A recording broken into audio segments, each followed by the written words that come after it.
I'll talk to you a little bit about the device itself, the hardware, the specs, and things like that. I'll show you, of course, how it's used by both, visitors and tenants. And then I'll show you just a couple of things on the back end, just to show you kind of how easy it is to manage remotely through our cloud. Well, this is our Alpha Touch door station. Okay, it's a 7-inch touchscreen. It's about 13 inches tall by 5.5 wide, and it's only about 1.25 inches deep, which is really nice. Okay, this is the actual Surface back box here. Okay, we do have a recessed back box as well that sets it into the wall about 1 inch. Okay, so it sticks out about 1/4 inch in the semi-recessed mode. Okay, and we do offer rain hoods and a couple of other accessories like that as well. It is outdoor rated. Okay, so it's got an operating temperature of -30 up to 140 degrees. Okay, it is IP65 rated. Okay, so in its plain form, just like you see it here, it's perfectly fine for outdoor use.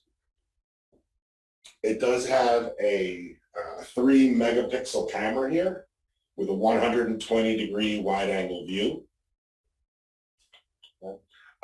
Also, what's really nice about it is there are automatic light sensors. So when it gets dark out, it turns the LEDs on. When it gets light out again, the LEDs shut off.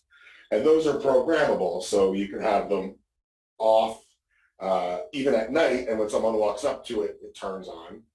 Okay, we have some slide switches so you can, specify at what brightness level they turn on. There is also a built-in motion sensor that's really just used to deactivate the screensaver when someone walks up to it. Okay, but it's kind of nice. Someone walks up to it and the unit recognizes they're there.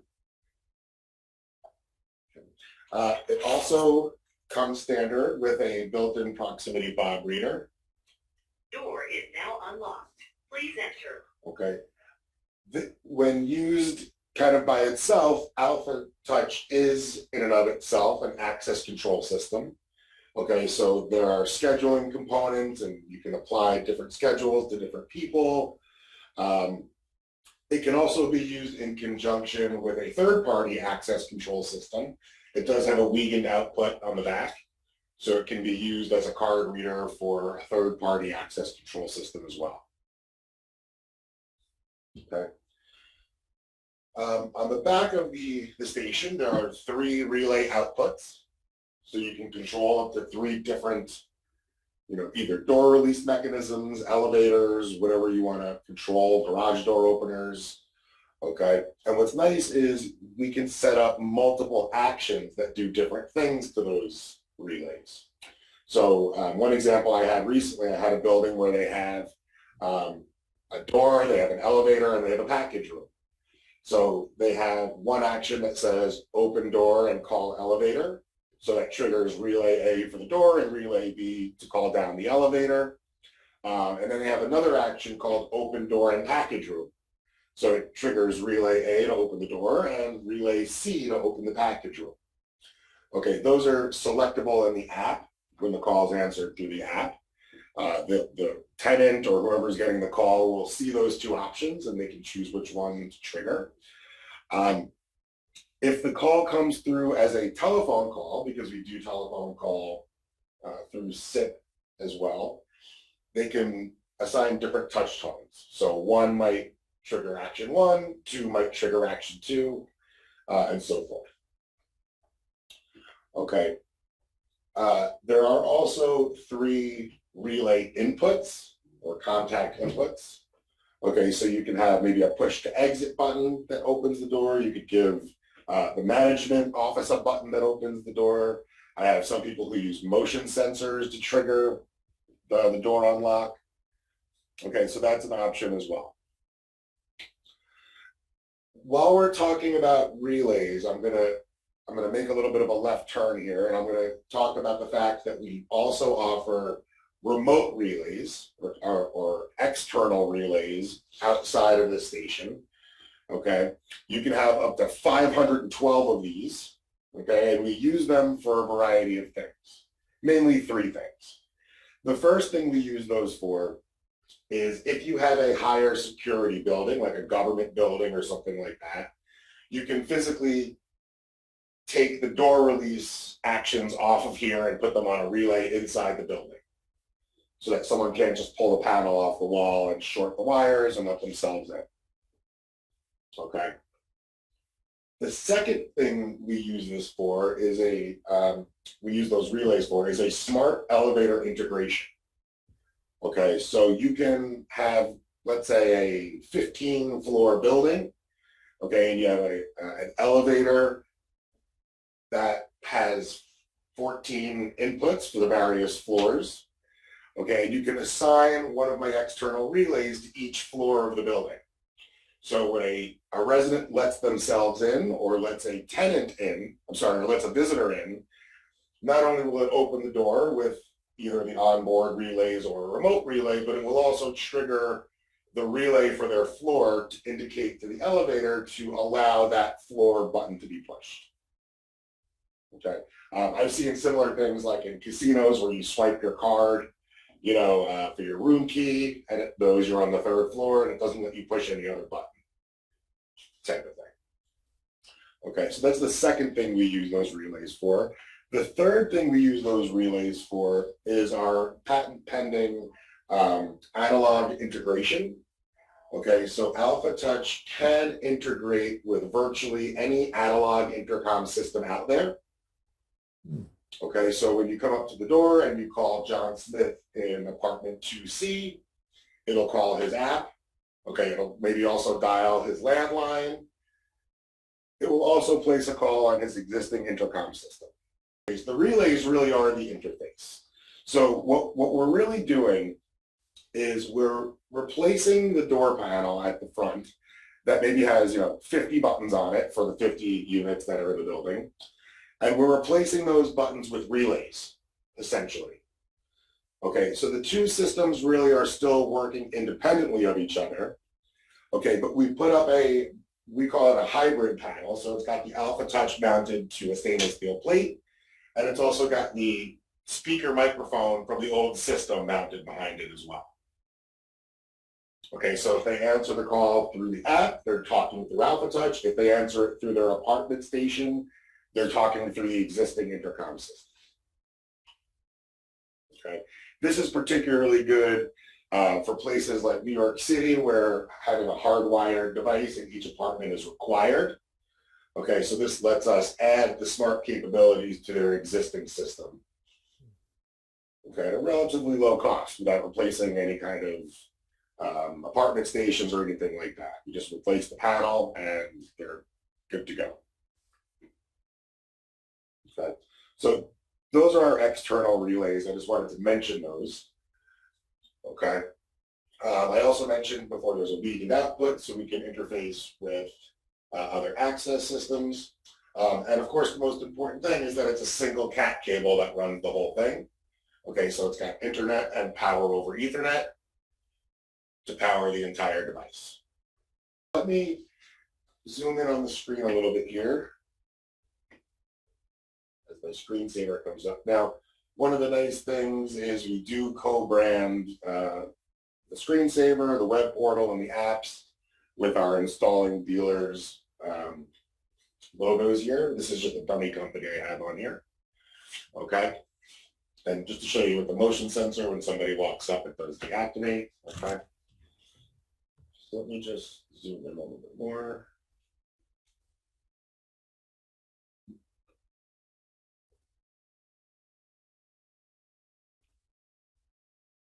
Okay, so the first thing I'll mention is that in the logo here, you see a little blue cloud. Okay, this is a status indicator. Okay, so if there's an internet issue, that cloud will turn red. If there's some other kind of issue, it might turn gray. Okay, it changes color based on the status of the system. Being that it's blue, I know everything's connected, everything's working.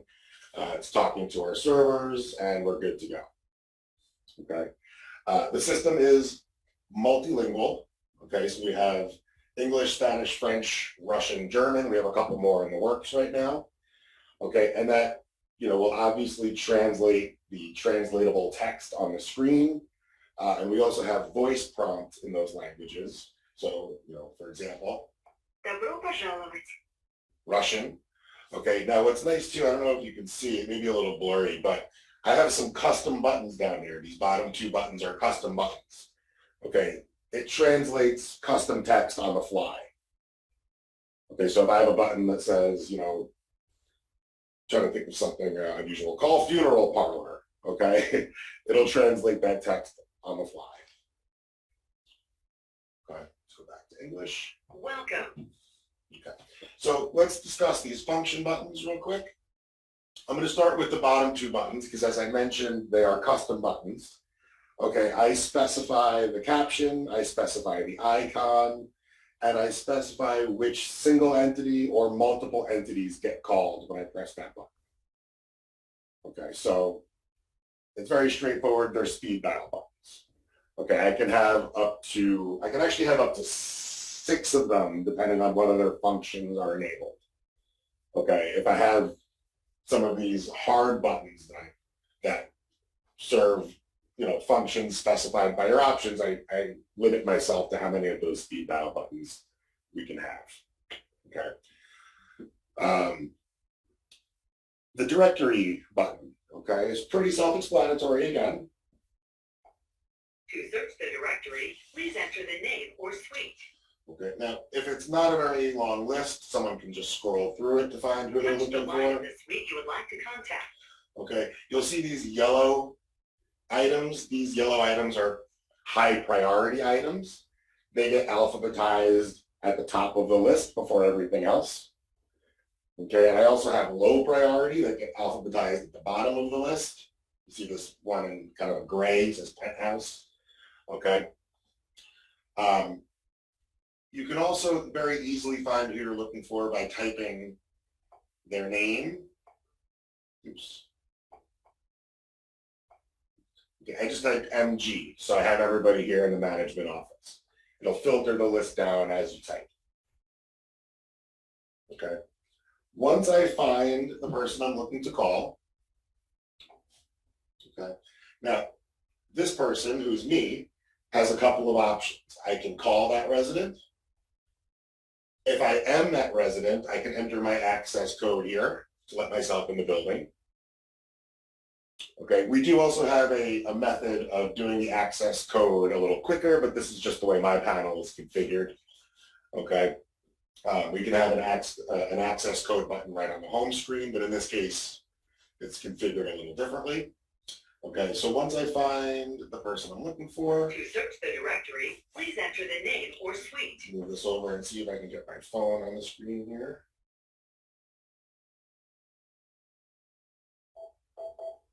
So I'm going to call residents. Calling.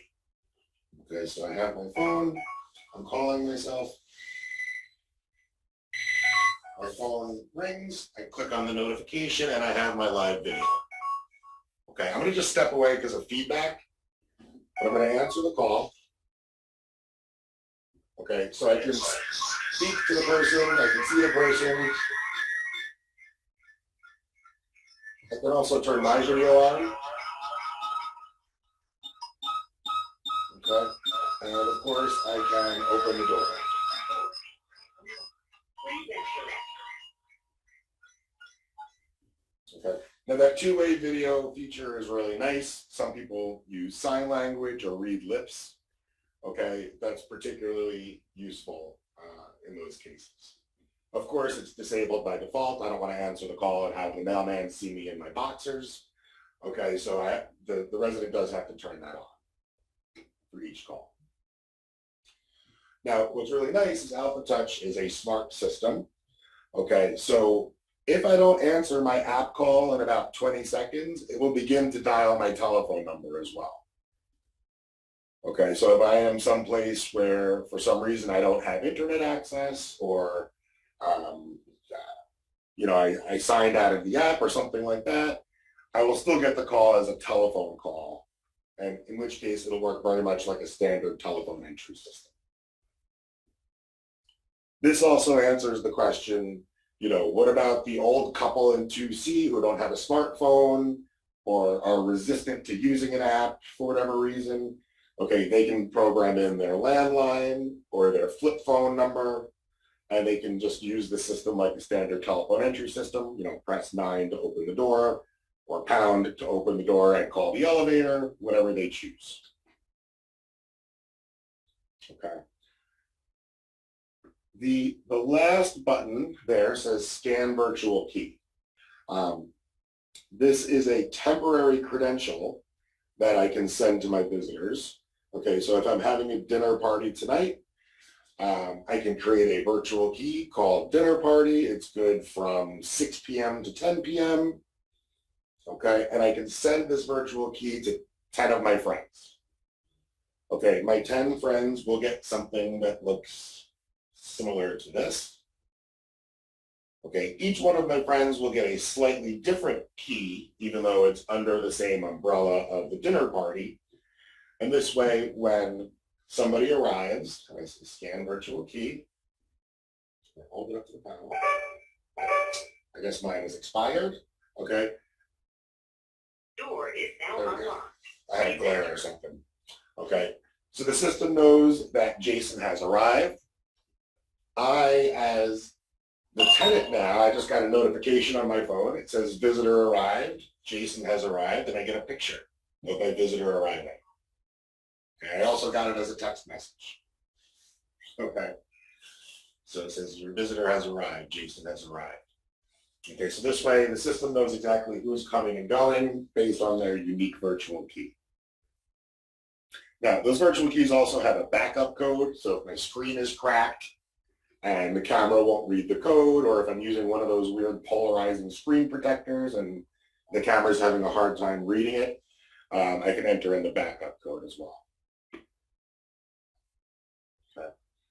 And that's really the way that a visitor would use this system. Now, as far as a resident's really going to use this system for one thing, is to let themselves in the building.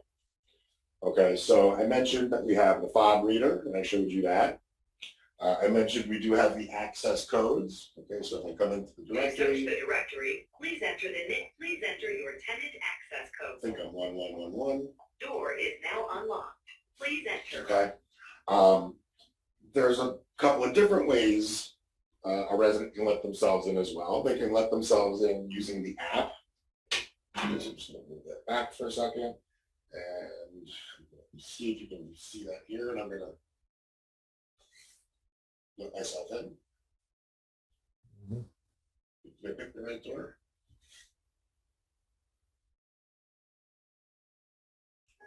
Here we go.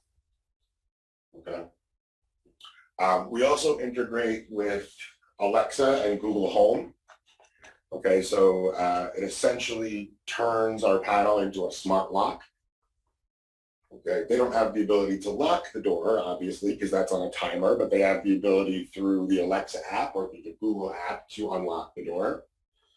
Okay, they have the ability, if their visitor calls them and they can see the video on their phone, but maybe they're washing dishes and their hands are wet, they can say, Alexa, open the front door.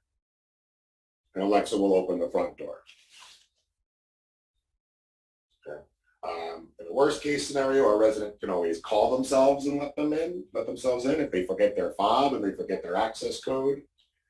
And they're not using the app, they can always do it that way. So there's a lot of different ways a resident can let themselves in.